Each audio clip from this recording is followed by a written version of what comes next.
meus queridos, tudo bom com vocês? Como vocês estão? Como tem passado? Então, gente, é um prazer estar aqui, né, mais uma vez para o nosso encontro semanal de ciências. Depois do recesso, né, já tiveram aí umas semaninhas de folga. Nós também, né? Nós também tivemos. Então, espero que todos estejam bem, né? Motivados para voltar às nossas aulas agora, que tenham se divertido o quanto puderam, que tenham descansado também dessa rotina de atividades online, atividades na escola, enviando mensagens do WhatsApp, conversando com os professores via WhatsApp, todas essas novidades, né, dos últimos tempos. Enfim, espero que todos estejam bem e agora, né, possamos voltar mais uma vez para a nossa escola, para nossas videoaulas, para os estudos dirigidos, com bastante disposição, para dar continuidade ao nosso trabalho, tá bom? Então, vamos seguir, vamos para a nossa aula.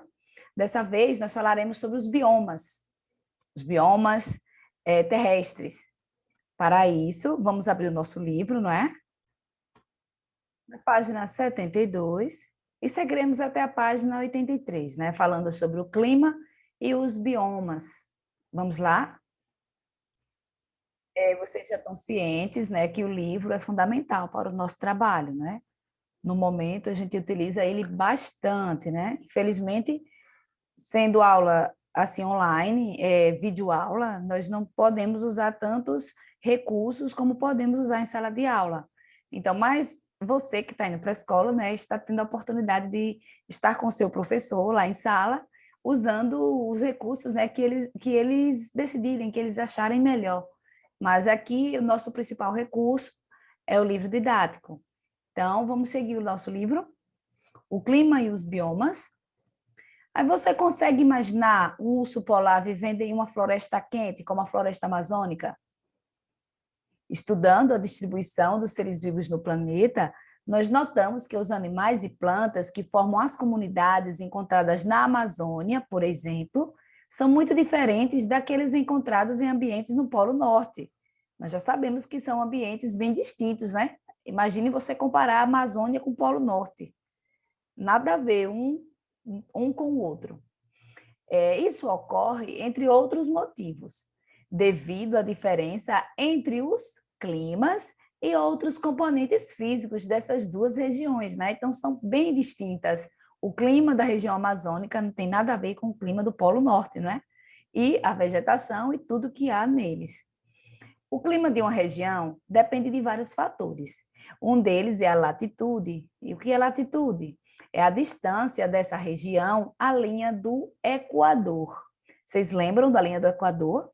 É uma linha imaginária, né, que fica no meio do planeta, não é? A gente vê a imagem Polo Norte acima, Polo Sul abaixo, e como se fosse um cinto no planeta Terra, seria a linha do Equador. Claro que essa linha é imaginária.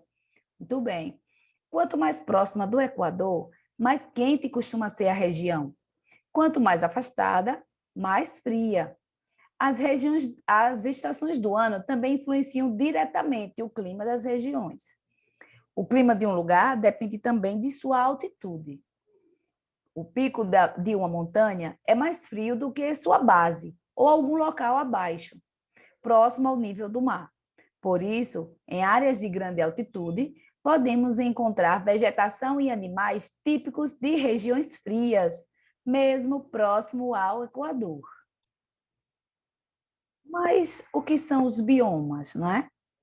Então, os biomas são grandes áreas caracterizadas por um tipo principal de vegetação. Dentro de um único bioma, podem existir vários ecossistemas. Observe aí na figura abaixo a localização dos grandes biomas terrestres do planeta. A tundra, a taiga, as florestas temperadas, as florestas tropicais, os campos e as savanas, campos e savanas e os desertos. A vegetação e outros organismos de um bioma são influenciados pelo tipo de solo e por fatores climáticos, como a quantidade de chuva, que é a pluviosidade, e as temperaturas. Então, observem aí no mapa. Essa figura os principais biomas do planeta. Pelas cores, vocês situam, né, a localização de cada um deles. As florestas tropicais, olha aí na área verde. Observem. Campos e savanas, esse mais escuro, né? Os desertos, que são as partes clarinhas. Olha aí. Tundra, que é esse roxo. Taiga, que é esse rosado. E florestas temperadas, que é esse tom de mostarda, né? Continuando. Vamos nos concentrar no estudo dos biomas brasileiros, né? Nós vimos ali a visão mundial, né, do planeta. Agora nós veremos, o nosso foco é no Brasil. Quais são os biomas brasileiros? Floresta amazônica, Mata Atlântica, Pampas, Cerrado, Caatinga e Pantanal. Eu sei que vocês já ouviram inúmeras vezes, né, essas expressões aí, falar sobre os nossos biomas, porque é algo que a gente ouve desde as séries iniciais, a gente sempre fala, não é? Estudaremos ainda alguns ecossistemas associados a esses biomas, a mata das araucárias e a mata dos cocais. Observe aí no mapa do Brasil e também a legenda, né, onde a gente vai encontrar esses biomas. Então, a floresta amazônica, que fica na região norte do Brasil. A Mata Atlântica, olha aqui, no litoral, e desce, olha aí, gente. Os Pampas, lá embaixo, no sul do país. O Cerrado, que fica aqui na região mais central, não é? Bem extensa, né? Chega até aqui do Nordeste, mas na região central o foco. A Caatinga, olha aí, gente, o sertão, não é? No interior do Nordeste e também lá a parte do litoral, lá em cima, não é? O Pantanal, olha aqui, o Pantanal que é bem menor, não é? A zona costeira, observem aí. Zona de transição, né? Amazônica e Caatinga, que é a parte rosada. Transição, Amazônia e Cerrado, olha aí. E a transição Cerrado-Caatinga, que é essa clarinha aí. Então, dá para a gente ter uma visão, né? O mapa dos biomas brasileiros originais e de áreas de transição entre alguns biomas. Com a intensa ocupação humana, grande parte da vegetação original foi destruída. Então, observem assim, que essas são as regiões originais. Ah, mas será que vai estar igual hoje? Será que a gente vai encontrar as mesmas matas originais? A extensão? Não, não é? Porque a ocupação humana já destruiu grande parte da vegetação, já modificou bastante esse cenário. Vamos falar da floresta amazônica? As florestas tropicais localizam-se na região equatorial. Ocupando apenas 7% da superfície do planeta, as florestas tropicais contêm mais espécies de plantas e animais que todos os outros biomas juntos. É o bioma com a maior biodiversidade do planeta. A floresta amazônica é um exemplo, né, de floresta tropical.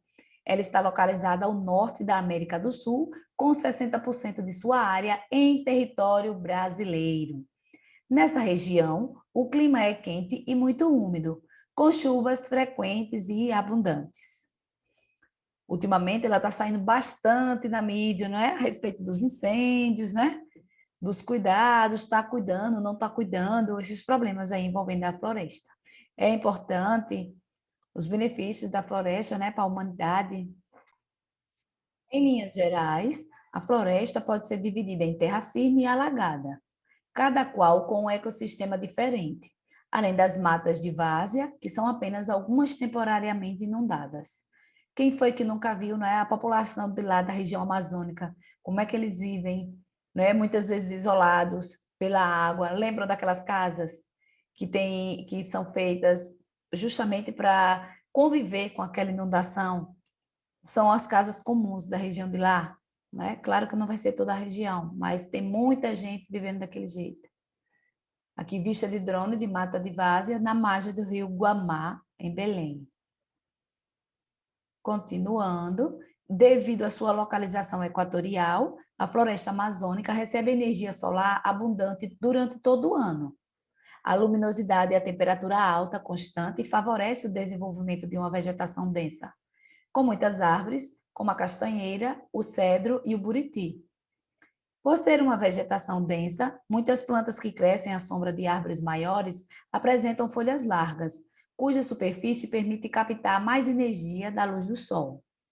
As folhas e os frutos no alto das árvores alimentam muitos animais, arborícolas, como os macacos e as preguiças, além de muitas espécies de aves e insetos. Os animais herbívoros podem ser alimento para os carnívoros, como a onça-pintada, o cachorro vinagre e o coati. Veja nas figuras abaixo representantes de animais que ocorrem na floresta amazônica. Aqui são os buritis, não é? Aqui abaixo são os animais. Urutau, olha aí, gente, não parece um animal, parece um galho da árvore, né? Um galho seco. É isso? E aqui é o boto. Apesar de toda essa diversidade de espécies e da abundância de organismos, o solo das florestas tropicais compõe-se na maior parte de uma massa de areia e argila, pobre em sais minerais. Sobre essa massa há apenas uma camada fina de humus, formada pela decomposição de restos de plantas e animais, rica em nutrientes minerais que podem ser absorvidos pelas raízes das plantas, em geral pouco profundas. No solo quente e úmido, os seres decompositores protegidos da luz solar direta reproduzem-se rapidamente o ano todo. Nessas condições, a decomposição da matéria orgânica é muito rápida e os sais minerais absorvidos pelas plantas são rapidamente repostos no solo. Vamos lá. Agora, vamos falar da Mata Atlântica. A Mata Atlântica também é uma floresta tropical, de clima quente e úmido. No entanto, frentes frias podem fazer cair as temperaturas no inverno. Então, ela tem suas diferenças da Mata Atlântica, não é? Que também é uma floresta tropical. Apresenta grande volume de chuvas ao longo do ano. Existem muitos trechos desta mata ao longo da costa do Brasil. A flora e a fauna da Mata Atlântica apresentam adaptações semelhantes às de outras florestas tropicais. Assim como na floresta amazônica, a vegetação é densa e abriga grande biodiversidade. Entre muitas árvores da Mata Atlântica estão o jequitibá rosa, a quaresmeira, o ipê, a peroba e a palmeira jussara, da qual é extraído o palmito jussara, além de arbustos e grande variedade de trepadeiras e epífitas. Olha aí a imagem. Na Mata Atlântica vivem diversos mamíferos, marsupiais, como o gambá e a cuíca d'água, primatas, como o muriqui, o mico-leão e o macaco-prego, guaxinins, coatis, onças pintadas, cutias, ouriços cacheiros, porcos do mato, tatus, pacas, tamanduá-mirins e preguiças. Entre as aves estão macuco, iambu, sanhaço, araponga, muitas espécies de beija-flor e saíra sete cores. A diversidade de insetos também é grande. Então, veja alguns representantes da fauna da Mata Atlântica. Olha aí a borboleta e o ouriço caxiro. Lindos, não é? Desde o início da colonização do Brasil, a Mata Atlântica foi o bioma que mais sofreu com a ocupação humana. Por que vocês acham que isso aconteceu? Vamos lembrar da localização da Mata Atlântica, que fica próximo ao litoral do Brasil, não é? A costa do Brasil aí. E para onde foi que os portugueses chegaram ao Brasil? Não foi pelo litoral? Lembram lá, Porto Seguro? E o que foi que eles começaram a fazer? Extraindo o pau-brasil. Olha lá, a estação do pau-brasil, usado como fonte de corante vermelho para tecidos, o ciclo da cana-de-açúcar e do café, a mineração, a extração de madeiras nobres, A pecuária, a caça predatória e o crescimento das cidades causaram o grande desmatamento da região. É importante levar em conta que, além da enorme biodiversidade, a Mata Atlântica abriga valiosa diversidade cultural. Comunidades indígenas, quilombolas e caiçaras vivem no litoral. Ameaças a florestas tropicais. Quais são as ameaças? A cobertura vegetal das florestas tropicais é fundamental para o equilíbrio do ambiente por diversas razões. Os organismos que vivem associados às florestas, eles dependem desse tipo de vegetação para se abrigar, buscar alimento e se reproduzir. As árvores que formam as florestas também previnem a erosão e os deslizamentos de terra. Né? A copa das árvores elas impede que a água da chuva caia diretamente no solo. E as raízes ajudam a reter a água que escorre com a chuva. Quando a mata é destruída ou substituída por cultivos agrícolas, o solo fica vulnerável, prejudicando plantas e animais. Então, além de proteger o solo, a floresta amazônica tem forte influência no clima de várias regiões do planeta. Isso porque ela se estende por uma vasta região. E a transpiração vegetal, em conjunto com a evaporação da água do solo da floresta, lançam na atmosfera grandes quantidades de vapor de água, que são carregados pelos ventos de uma parte para outra do planeta. No entanto, parte dessas florestas vem sendo destruídas, né, para a extração de minérios, de madeiras, para dar lugar às lavouras, pastos e hidrelétricas. Vamos falar da mineração. A mineração na Amazônia, feita sem controle do impacto ambiental e sem fiscalização das condições de trabalho, afeta o ambiente e a qualidade de vida das populações dessa região. Além disso, os animais silvestres são vítimas de caça, de comércio ilegal e da pesca sem controle. A destruição das florestas tropicais acarreta a extinção de espécies pela perda do ambiente natural, onde encontram o alimento e outras condições de sobrevivência. O desmatamento é feito muitas vezes por meio de queimadas, que destroem os micro-organismos do solo, prejudicando a decomposição de matéria orgânica e a reciclagem dos nutrientes. Mudanças dos componentes desses ecossistemas também colocam em risco a sobrevivência dos povos e comunidades tradicionais, como as comunidades indígenas, quilombolas, seringueiros, castanheiros, ribeirinhos, entre outros, que utilizam conhecimentos e práticas transmitidos pela tradição e que dependem diretamente dos recursos disponíveis nesses ambientes. Olha aí, são toras de madeiras, né, provenientes de área alagada, para a construção da usina hidrelétrica de Belo Monte.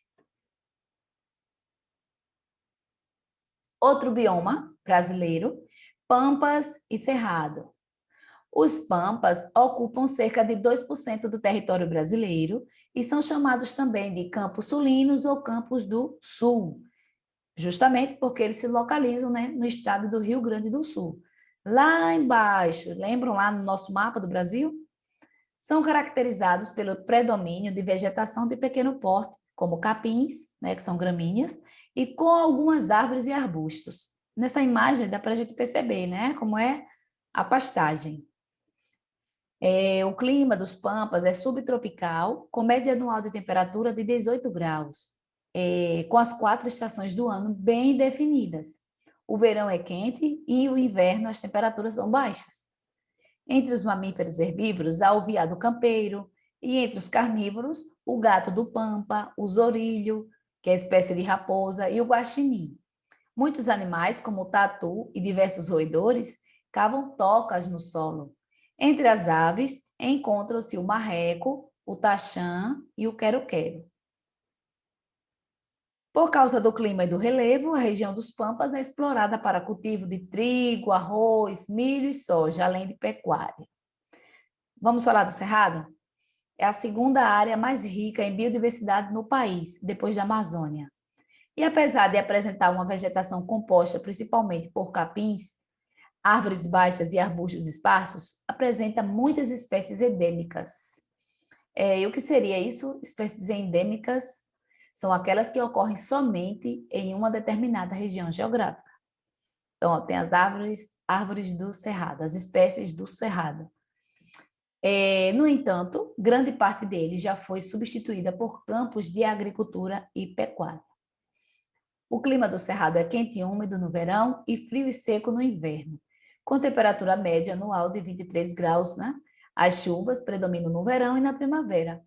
Fenômenos naturais como raios, atrito entre rochas e queimadas intencionais provocam incêndios no cerrado. Entretanto, o fogo no cerrado nem sempre é prejudicial. Vamos continuar. Conforme a intensidade e a duração do fogo, as árvores permanecem vivas graças às adaptações ao bioma. Quais seriam essas adaptações? Raízes profundas e caules subterrâneos, presença de uma cutícula espessa no caule, que age como isolante térmico, cutícula impermeável nas folhas, que protege contra a perda de água. Então, são essas as adaptações. Algumas espécies dependem do fogo para a sua reprodução. Então, nem sempre o fogo é ruim. Durante a seca, algumas plantas perdem as folhas, evitando a perda excessiva de água por transpiração. Outras perdem também os ramos, restando apenas o caule subterrâneo, que permite que a planta brote novamente após o fogo ou seca prolongada. Em geral, os caules das árvores são tortuosos e retorcidos e atingem as reservas de água subterrânea. Aí tem os exemplos, né, de vários animais do cerrado, tamanduá-bandeira, tatu-canaxa, sagui, rato de mato, anta, lobo-guará, cachorro-vinagre. São vários exemplos, não é? E a caatinga? Ela ocupa aproximadamente 1 milhão de quilômetros quadrados, né? Aproximadamente 11% do território brasileiro. Estende-se pelos estados do Nordeste e Minas Gerais também. O clima é quente, com temperatura média anual de 27 graus centígrados, né? Seco e semiárido, com baixo volume de água e períodos de seca prolongada. Na época da seca, boa parte dos rios e lagoas secam e a maioria das árvores perde as folhas, né, que é uma adaptação delas. Quando chove, as árvores se cobrem de folhas e a paisagem volta a ficar verde. Olha a imagem, como as árvores estão secas. É uma vegetação típica da caatinga, na seca. Como as plantas transpiram pelas folhas, né, a queda das folhas durante a estiagem é uma adaptação a esse clima seco. Tem outras adaptações em relação à escassez de água, né, que são raízes bem desenvolvidas e profundas, película impermeável sobre as folhas, são aquelas que já foram citadas, né, anteriormente. Algumas plantas, como os cactos, armazenam água em tecidos da raiz e do caule. Além disso, elas têm as folhas transformadas em espinhos ou bastante impermeáveis, o que diminui a perda de água. Olha aí o exemplo do cacto, chique, chique. Na caatinga, são comuns as plantas da família de cactáceas, né, como quipá, de porte arbustivo, ou cactos arborescentes, como mandacaru, facheiro, coroa de frade e o xique-xique. Na fauna, observa-se a presença de répteis, né, como calangos, serpentes e jabutis, anfíbios, aves e mamíferos. Em sua maioria, os animais da caatinga possuem hábitos noturnos, e esse comportamento lhe possibilita evitar o calor excessivo que existe durante o dia. Então, eles saem à noite. O desmatamento, principalmente para a exploração não sustentável de lenha, para a produção de carvão vegetal, vem provocando, entre outros problemas, a degradação do solo. É necessário, portanto, deter o corte de vegetação e realizar ações de reflorestamento, entre outras práticas de manejo sustentável. No exemplo aí, os animais, né? O calango e o periquito de cara suja. Lindo, não é? Muito bem. Gente, agora nós vamos fazer nossa atividade. Nós temos as questões de 2 a 4 para ser respondidas. Então, vamos responder a segunda agora, a terceira e a quarta vocês respondem, tá bom? A segunda questão: se o solo da floresta amazônica é pobre em sais minerais, como ele pode sustentar tanta riqueza em termos de fauna e de flora? O que é que vocês acham? Lembram que ela tem o seu próprio sistema, né? Ela consegue produzir, ter tanta riqueza, né? A biodiversidade ser tão grande e, ao mesmo tempo, o solo ser assim tão pobre em sais minerais. Como vocês acham que isso acontece? Vamos lá. Apesar de ser pobre em sais minerais, o solo da floresta amazônica é quente e úmido devido às condições climáticas. Então, são essas condições que permitem, né, tanta riqueza, sustentar tanta riqueza em termos de fauna e flora. Essas condições favorecem a sobrevivência de muitos animais, porque o calor mantém seu organismo em constante atividade. Gente, a questão 3, porque a retirada da mata original é prejudicial ao ecossistema, mesmo quando o desmatamento é feito para o cultivo de outras plantas, como a soja.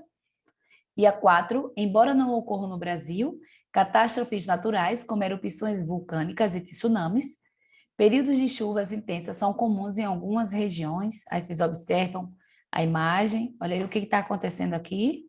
Porque o desmatamento favorece a ocorrência de catástrofes, como observada na foto. Nós estamos falando de deslizamento de terra causado por chuvas. Então, vocês respondam